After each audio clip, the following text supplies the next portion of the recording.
시청자 여러분 안녕하십니까. 민영삼 칼럼 시간입니다. 여러분 얼마나 분통 터지고 얼마나 화나십니까? 여러분과 똑같은 심정입니다. 참 이렇게까지 할 수 있나 싶을 정도인데요. 여러분이 다 아시다시피 저도 사실은 지난 시간에 1월 9일 목요일이나 늦어도 1월 10일 금요일, 그래서 빠르면 1월 9일 목요일쯤에 할 거라고 했는데 1월 8일 저녁 8시 돼가지고 급작스럽게 발표를 했습니다.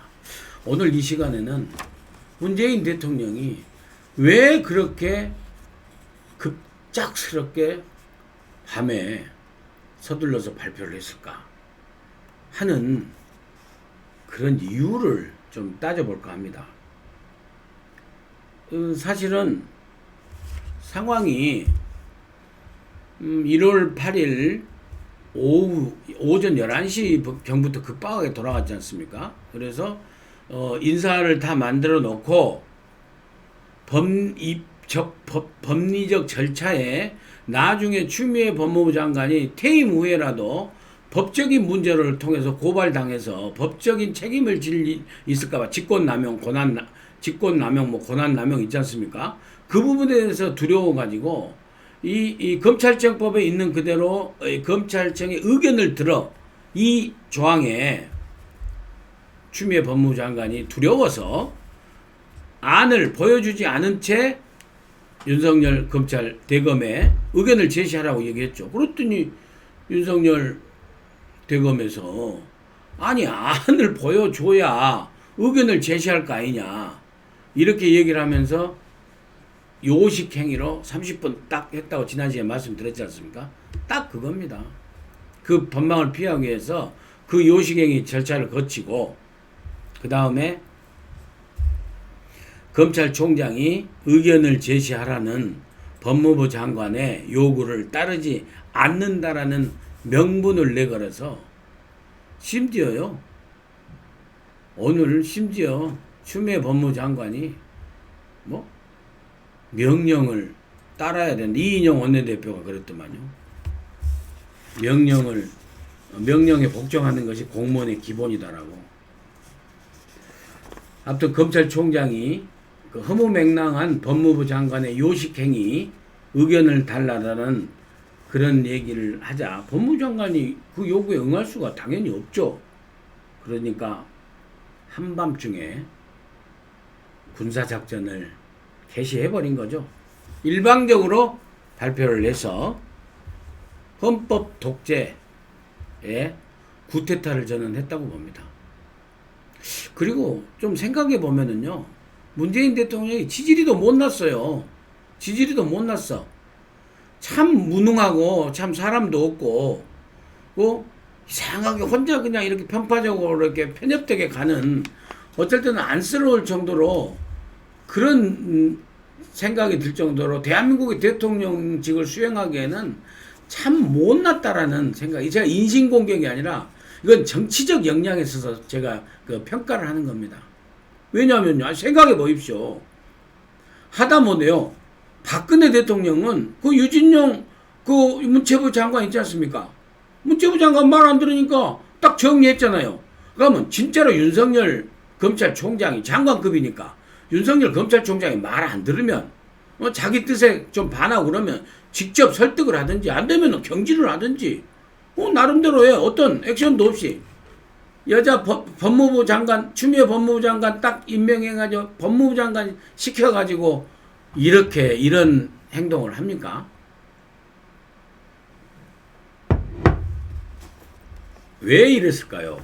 저는 두 가지로 좀 나눠보고 싶습니다. 먼저 문재인 대통령의 어떤 심리적 측면, 심리적 요인이 상당히 저는 있으리라고 봅니다.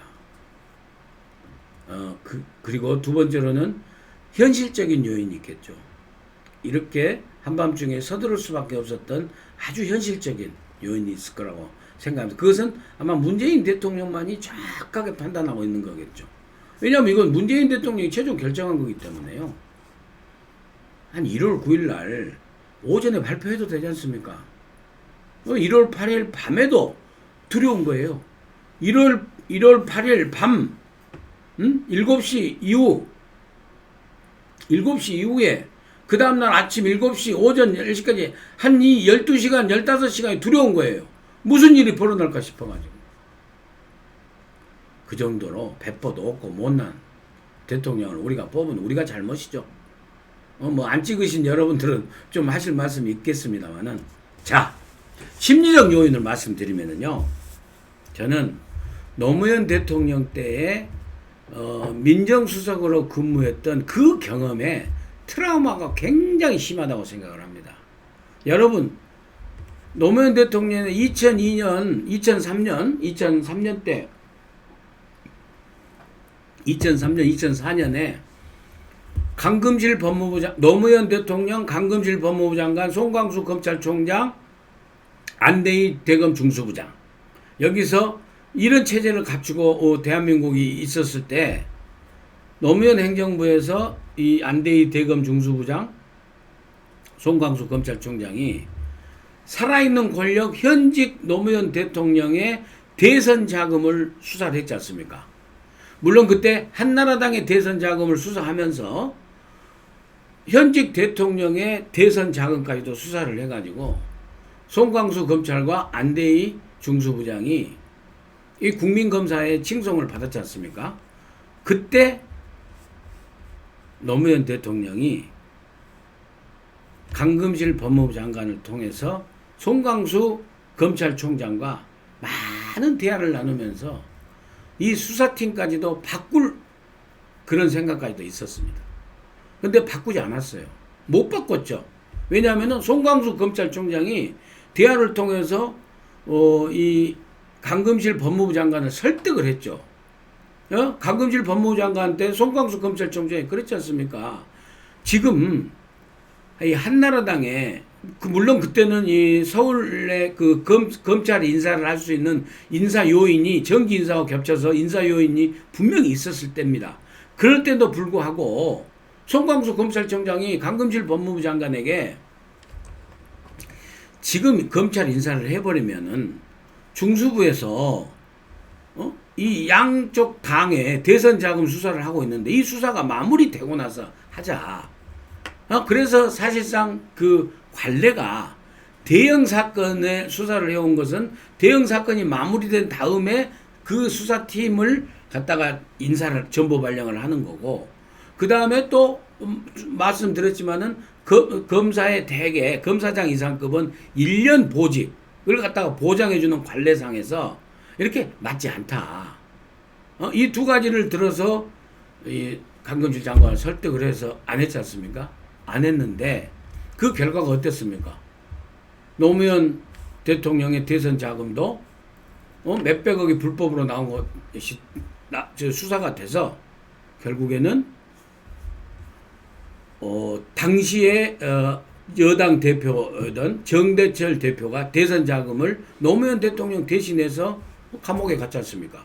그리고 노무현 대통령의 그 민주당의 대선 자금을 관리했던 총무본부장 이상수 의원도 감옥에 갔지 않습니까? 그래서 나중에 이상수 의원은 감옥에서 나와서 특별사면 복권돼서 노동부 장관까지 했죠. 노무현 정부에서. 그런 일이 있었지 않습니까?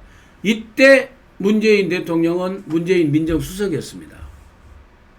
다 보고 이 트라우마가 있겠죠.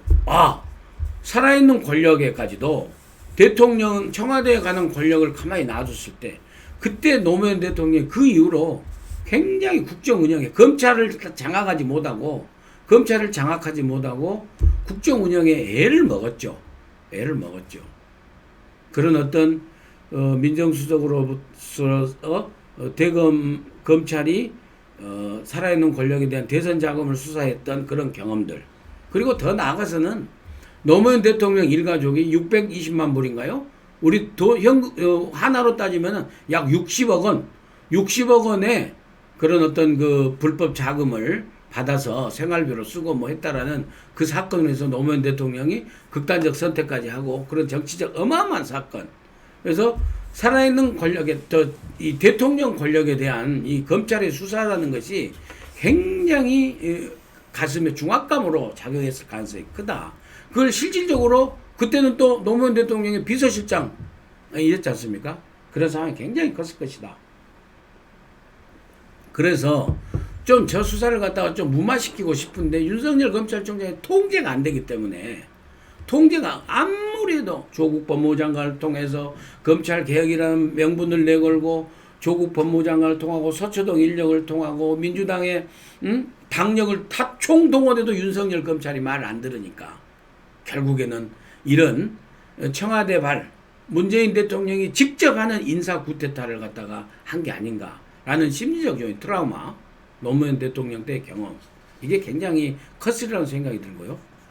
두 번째로는 이것보다 더 훨씬 큰 건요, 실질적으로 문재인 대통령에 갖다가 목을 겨누는 윤석열 검찰의 수사가 실질적으로 문재인 대통령의 목을 조여오고 있다는 것을 문재인 대통령이 느끼면서 가위눌림을 당해가지고 현실적으로 야 이거 며칠만 놔두면은 이제 나까지도 오는구나, 이 요인이 굉장히 컸으리라고 생각합니다. 그래서 일각을 다투는 이런 심리적 불안감 때문에 이거 이대로 놔두면은 도저히 안 된다. 이 밤이 지나면 1월 8일 밤이 지나면 또 어떻게 될지도 모른다 라는 불안감 때문에 전격적으로 군사작전을 단행한 게 아닌가, 저는 그렇게 봅니다.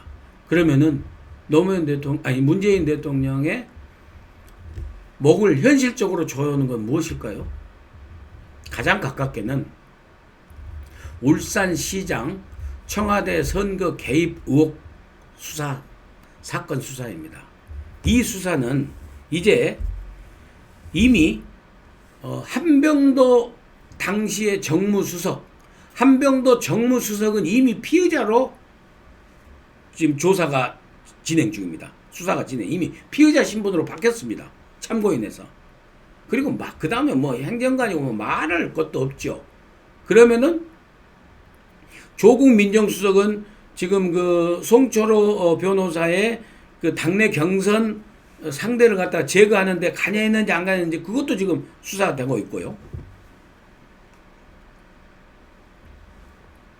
그리고 양 정무수석과 민정수석 위에 지금 바로 임종석 비서실장이 이제 곧 소환될 상황이라고 지금 다 알려져 있습니다.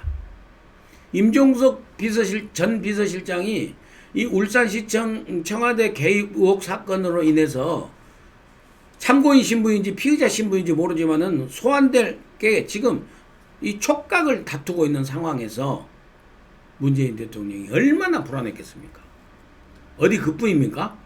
이번에 칼춤을 쳐준 추미애 법무부 장관, 울산시장 송철호 후보를 만들 때 그 단일 후보로 만들어준 당시의 민주당 대표였지 않습니까? 추미애 법무부 장관도 윤석열 검찰이 수사를 할 수 있다라는 불안감이 상당히 작용했어요. 현실적 불안감이. 또 수사를 할 수도 있고요. 이미 실례를 보지 않습니까? 지금 현재 이번 검찰 인사에 갖다 기초 자료라고 했던 최강욱 공직기강 비서관 같은 경우에는 조국의 그 아들 자녀 허위 인턴 증명서 발급에 관련돼 가지고 그렇게 검찰이 소환 조사를 해서 현직 공직기강 비서관, 민정수석실 비서관도 필요 없어요. 윤석열 대검은 다 부릅니다.